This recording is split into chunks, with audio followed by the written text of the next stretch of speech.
Assalamualaikum warahmatullahi wabarakatuh dan salam sejahtera. Hari ini kumpulan kami akan membentangkan kritikan sastra terhadap karya yang telah kami pilih. Ia sangat berkait dengan kursus kami iaitu kursus BMMB 1104 Kesusastraan dan Kebudayaan Bahasa Melayu. Pembentang pada hari ini ialah saya sendiri, Zulhah Kimi Mufiz bin Muhammad Karmizi, dan beserta rakan-rakan saya iaitu Muhammad Zikri Hakimi bin Muhammad Razif dan juga Amir Amri bin Aslah. Sebelum kami memulakan pembentangan, kita bersyukur kepada Ilahi kerana tugasan ini dapat disempurnakan, dan saya ingin mengucapkan jutaan terima kasih kepada Encik Amir Hamzah bin Yaakob selaku pensyarah khusus kebudayaan dan kesusastraan Bahasa Melayu ini kerana telah banyak mendidik dan juga membimbing kami sepanjang tugasan ini dilaksanakan. Tidak lupa juga kepada pihak-pihak yang membantu secara langsung atau tidak langsung. Segala bantuan yang dihulurkan sebenarnya amatlah kami hargai kerana tanpa dorongan mereka mungkin tugasan ini tidak dapat dilaksanakan dengan baik. Terdapat 4 fokus pembentangan kita pada hari ini iaitu jenis karya sastra, ciri kritikan sastra, karya yang dipilih dan juga kajian pemikiran karya berdasarkan ciri kritikan sastra. Jenis karya. Di sini kita akan menumpukan kepada apakah karya-karya yang sedia ada dalam karya dalam bahasa Melayu dan juga apakah ciri-ciri kritikan sastra yang dimaksudkan. Terdapat 6 jenis kesemuanya dan karya sastra yang kami pilih serta kajian terhadap karya itu. Baiklah, kita beralih kepada pengenalan. Menurut Kamus Dewan edisi keempat, kritikan bermakna suatu proses analisis, penilaian dan ulasan yang dijalankan terhadap suatu karya sastera. Di samping itu, istilah sastera pula berasal daripada bahasa Sanskrit yang bermaksud kitab suci. Manakala itu, apabila digabungkan kedua-dua perkataan tersebut yakni kritikan dan sastera, maka terlahirlah istilah kritikan sastera. Menurut Ungku Maimunah Muhammad Tahir pada tahun 2013, kritikan sastera didefinisikan sebagai sebuah karya penulisan sastera yang memberikan kesan terhadap perkembangan kesusastraan yakni dari segi pembacaan maupun penerbitan. Kita boleh katakan terdapat pelbagai jenis karya sastra. Bukan sahaja karya sastra bahasa Melayu, malah karya bahasa lain juga mempunyai pelbagai jenis karya sastra. Di sini saya akan memperincikan 2 jenis karya sastra yang sangat lazim dengan persekitaran kita. Kita boleh bahagikan jenis karya sastra kepada 2 iaitu puisi dan juga prosa. Puisi pula terbahagi kepada 2 iaitu puisi moden yang kita lazim kenal, sajak dan puisi tradisional seperti pantun, syair, sloka, gurindam dan sebagainya. Terdapat juga karya prosa sebagai jenis karya sastra iaitu prosa moden dan prosa tradisional. Kedua jenis ini akan kawan saya terangkan sebentar lagi. Jadi, apakah definisi sebenar puisi moden? Baiklah, menurut Mohsin Jusoh pada tahun 1995, puisi moden merujuk kepada sebuah karya puisi yang bebas daripada sebarang ikatan yang terdapat di dalam puisi tradisional. Puisi moden juga merupakan sebuah seni penulisan kontemporari atau zaman kini. Ianya menggunakan kosakata susunan yang indah bagi menzahirkan makna-makna tertentu. Seterusnya pula ialah puisi tradisional. Puisi tradisional ini merujuk kepada susunan perkataan dalam bentuk karangan yang merangkap. Bentuk, pemikiran dan fungsinya masih dikekalkan pada masa kini. Puisi tradisional ini juga dikenali sebagai puisi lisan yang semakin berkembang dalam kehidupan seharian masyarakat. Ianya juga sering memperlihatkan penggunaan bahasa yang lebih ekspresif, kental serta menimbulkan kesan terhadap pengalaman dan perasaan pembaca. Berikutnya ialah prosa moden. Prosa moden merujuk kepada hasil kesusastraan yang ditulis di dalam ayat biasa, yakni dengan menggunakan tata bahasa mudah. Dalam pada itu, prosa moden didefinisikan sebagai satu bentuk kesusastraan yang lebih mudah untuk difahami berbanding dengan puisi. Antara ciri-ciri prosa moden termasuklah dari segi penulisan isinya yang singkat, padat dan lugas serta sering berkait dengan kehidupan manusia. Dan yang terakhir ialah prosa tradisional. Prosa tradisional merujuk kepada karya masyarakat yang terdahulu disampaikan dalam bentuk lisan dan tulisan. Prosa tradisional ini terdiri daripada prosa bukan naratif, narativism dan naratif tulisan. Antara ciri-ciri prosa tradisional termasuklah isi penulisannya yang berkait rapat dengan kehidupan di istana. Selain itu, ianya juga banyak menggunakan kata pinjaman bahasa Indonesia dan bahasa klasik, yakni seperti kapan, hatta serta maka. Di samping itu, prosa tradisional ini bersifat tempatan atau kedaerahan. Seterusnya, terdapat 6 ciri-ciri kritikan sastra di Malaysia, iaitu termasuklah kritikan sanjungan, kritikan teguran, kritikan sandaran, kritikan pendekatan, kritikan penganalisian dan kritikan penilaian. Baiklah, kita ke kritikan yang pertama iaitu kritikan sanjungan. Assalamualaikum, nama saya Amir Amri bin Aslah dan saya akan membentangkan tentang kritikan sanjungan. Jadi, kritikan sanjungan ni bermaksud pernyataan rasa kagum atau senang terhadap orang lain. Jadi, kritikan sastra berciri sanjungan ini sangat ketara ataupun sangat dapat dilihat seawal sebelum Perang Dunia Kedua dan selepas Perang Dunia Kedua. Jadi, pengkritik pada era itu terdiri daripada pengarang kreatif seperti Muhammad Yassin Makmur dan Muhammad Yusuf Ahmad. Jadi, kritikan ini lebih fokus kepada memuji karya dan pengarangnya yang menyerlahkan pemikiran bernas di samping menampilkan elemen dalaman karya yang baik dan menarik. Jadi, itu sahaja untuk kritikan sanjungan. Kita teruskan dengan kritikan yang seterusnya. Baiklah, kritikan yang seterusnya pula ialah kritikan teguran. Kritikan ini memberi maksud mengkritik dan memberi peringatan secara ikhlas. Oleh itu, kritikan teguran praktikal kerana pengkritik melaksanakan tulisannya dengan lebih berimbang dengan menyatakan keistimewaan, kekuatan sebuah teks dan serentak menunjukkan kekurangan karya tersebut. Jadi, Aminuddin Baki merupakan antara tokoh yang terawal lah yang menjadi pengkritik teguran ini, yang mengkritik beberapa karya seperti novel Korban Kesucian yang ditulis oleh Chris Mas. Jadi, kita ke kritikan yang seterusnya. Kritikan saranan pula didefinisikan sebagai anjuran ataupun sesuatu yang disarankan.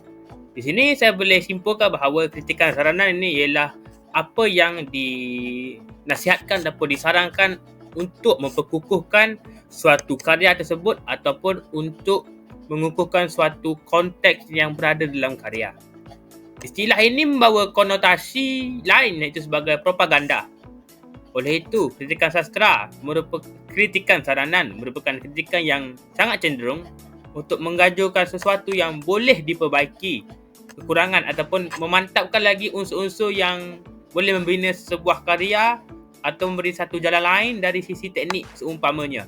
Di sini kita boleh berkatakan bahawa kritikan saranan ini berfungsi sebagai suatu perkara yang boleh membaiki sesuatu karya sastra itu supaya karya itu menjadi lebih baik ataupun lebih jitu untuk ditayangkan ataupun dibaca kepada khalayak.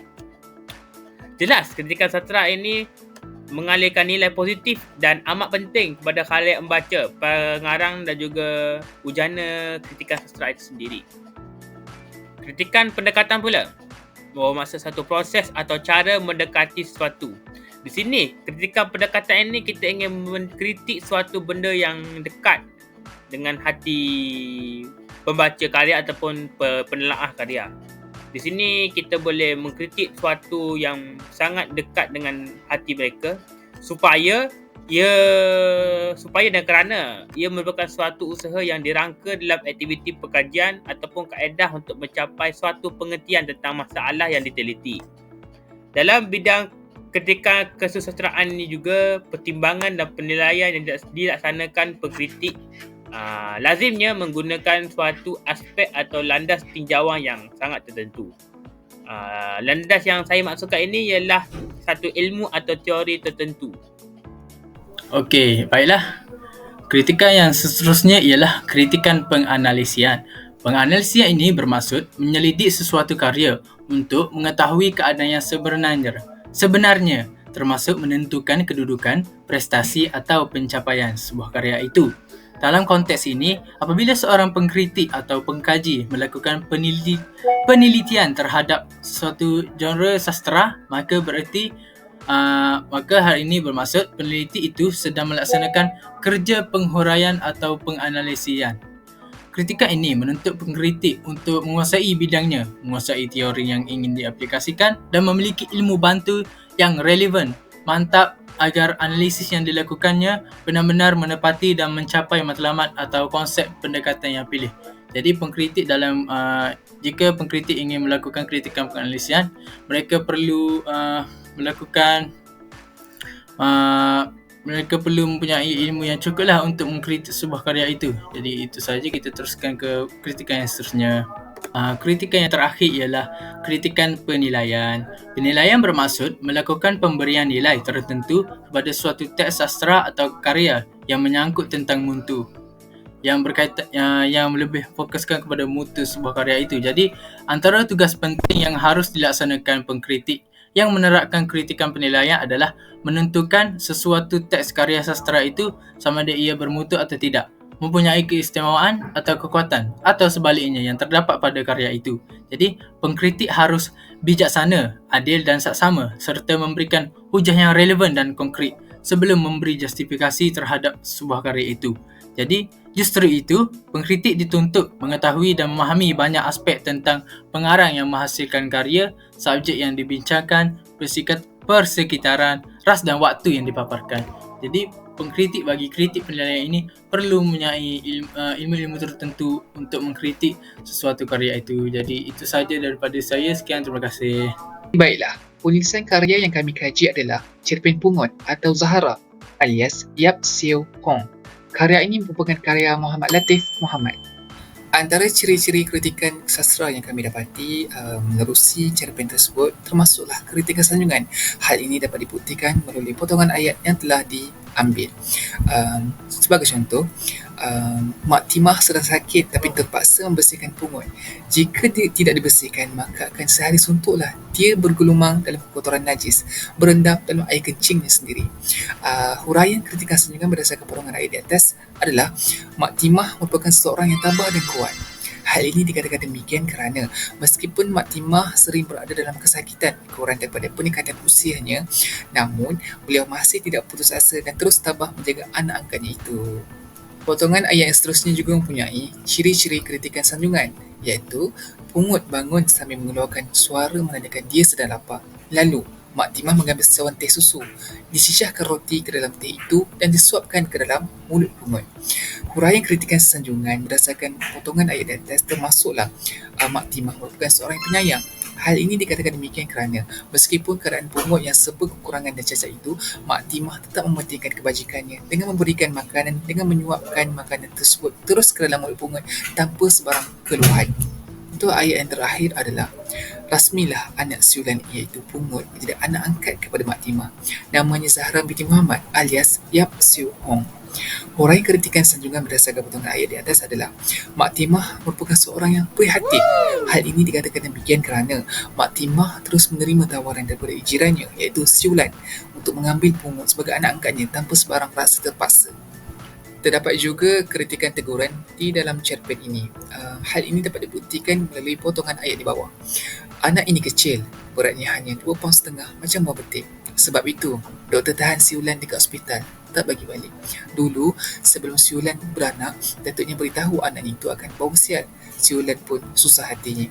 Huraian kritikan teguran berdasarkan potongan ayat di atas adalah masyarakat yang terpengaruh dengan kepercayaan tahayul.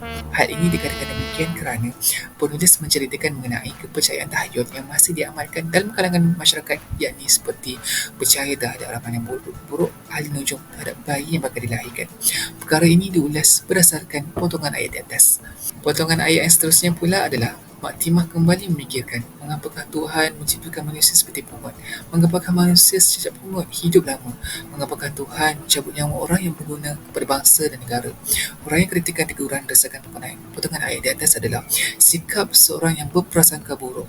Hal ini dikatakan demikian kerana Mak Timah seolah-olah tidak menerima akan takdir dan ketentuan yang telah ditetapkan oleh Allah Subhanahu Wa Taala. Sedangkan kita semua tahu bahawa segala peristiwa yang berlaku sama ada baik atau buruk pasti ada hikmah dan pengajarannya tersendiri. Dan potongan ayat yang terakhir adalah hantarkan ke rumah anak-anak cacat. Buat susah-susah mak nak pelihara si pungut tu. Apa mak dapat? pilu hati Mak Timah setelah mendengar pendapat anak lelaki tentang pungut. Semuanya mementingkan duit, untung dan tidak mahu rugi. Uraian kritikan kekurangan berdasarkan potongan ayat di atas adalah sikap masyarakat yang mementingkan kebendaan. Hal ini dikatakan demikian kerana anak lelaki Mak Timah tidak suka akan kehadiran pungut bersama-sama maknya di rumah. Dia beranggapan bahawa kehadiran pungut tidak akan mendatangkan apa-apa hasil, malah akan merugikan mereka sahaja kerana terpaksa menjaga kebajikan pungut. Baiklah, seterusnya kita akan beralih kepada kritikan penilaian. Antara contoh ayat yang dapat dikumpul termasuklah, Tuhan, ambillah nyawa pungut sebelum kau ambil nyawaku, supaya dia tidak akan menderita hidup gelap selepas aku mati nanti. Kabulkanlah permintaanku ini, ya Allah. Uraian kritikan penilaian berdasarkan potongan ayat di atas adalah nilai ketakwaan dan pengabdian diri yang tinggi kepada Allah Subhanahu Wa Taala. Hal ini dikatakan demikian kerana Mak Timah yang sudah banyak berkorban sebagai seorang ibu angkat kepada pungut berdoa kepada Allah Subhanahu Wa Taala agar mencabut nyawa pungut terlebih dahulu sebelum nyawanya. Dalam hal ini, Mak Timah tidak sanggup untuk membayarkan kehidupan pungut selepas ketiadaannya kerana tiada siapa yang sanggup untuk menjaga pungut termasuk anaknya sendiri. Akhir sekali, contoh ayat yang mempunyai ciri kritikan penilaian termasuklah, bila aku dah mati, hantarkan dia ke mana-mana kau suka. Selagi aku hidup, biar aku jaga dan pelihara pungut. Aku hanya minta pada Tuhan, biarlah pungut mati dulu sebelum aku, biar dia tidak susahkan kau orang. Uraian kritikan penilaian berdasarkan potongan ayat di atas adalah nilai kasih sayang dan keperhatian seorang ibu. Hal ini dikatakan demikian kerana Mak Timah tetap mempertahankan anak angkatnya yakni pungut agar tidak dihantar ke rumah anak-anak cacat. Perkara ini telah membuktikan bahawa sifat keibuan dan perhatian yang ada dalam diri Mak Timah sangat tinggi. Apa yang saya dapat rumuskan berdasarkan pembincangan pada hari ini ialah kritikan sastra ini banyak memainkan peranan dalam pembangunan sebuah karya penulisan yang dihasilkan.